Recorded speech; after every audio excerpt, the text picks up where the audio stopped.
And the hotel agreed to shuttle me back to the airport. And there's this little kid about 16 years old, probably had his driver's license about 6 weeks, driving the van.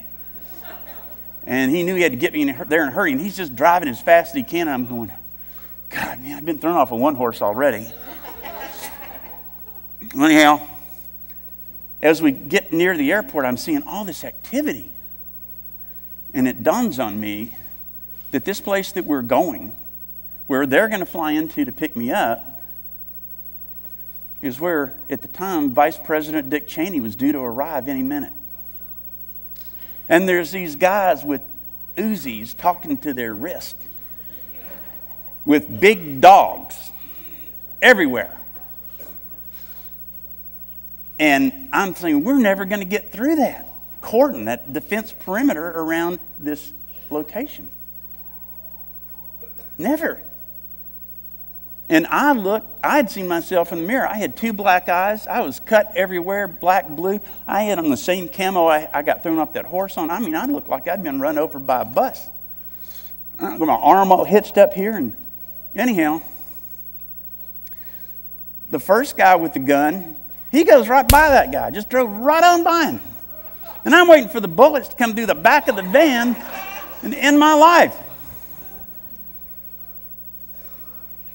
Then he slides up sideways to the front of the building where there's 2 more people with guns talking to their wrist. And folks, honestly, I mean, the only picture I can give you that you may draw a parallel to was like Moses parting the Red Sea. We didn't call him to tell him I was coming.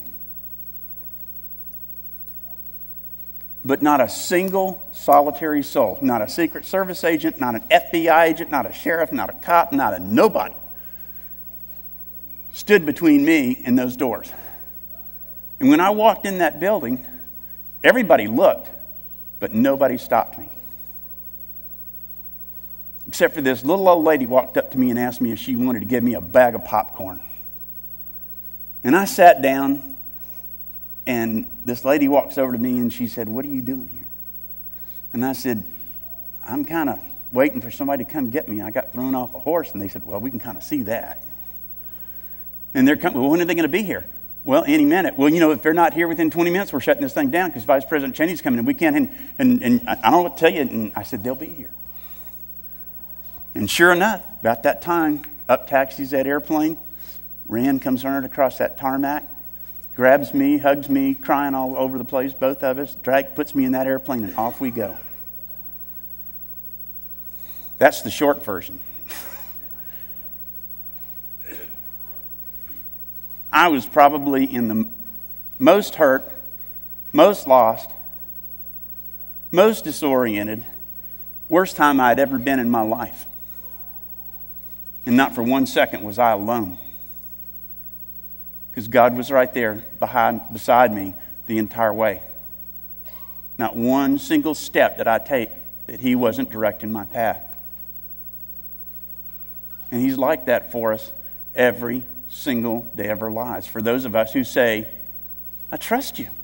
I want to be in a relationship with you." And He said, "God, those are the words I wanted to hear."